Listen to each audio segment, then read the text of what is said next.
Ito, mag-walking kami. Kasama ko yung kaibigan ko. Hi. Imbis na sa dagat kami, ang lamig. Kaya, dito na lang kami sa Wala may gilid. pamahaw. Kao na sa tani. Gilid ng palasyo maglakad.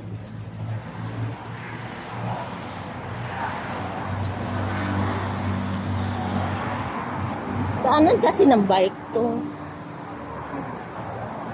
Bike lane tong grid.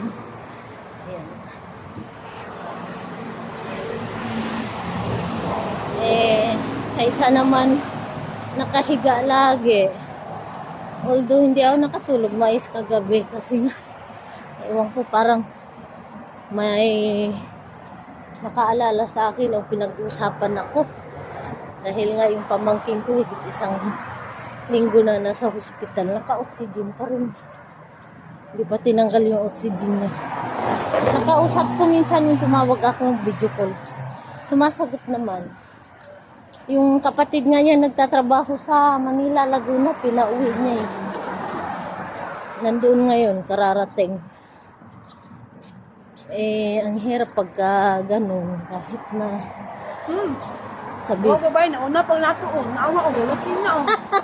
Kaya pala hindi natin makontak. Nalubat siguro. Pauwi na siya tayo. Paumpisa pa lang. Ay, Mai! Nauna ka pala sa amin. Tinatawagan ko yung cellphone mo. Hindi makontak. Pauwi ka na?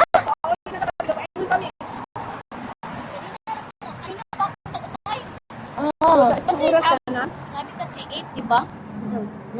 nagutok man siya.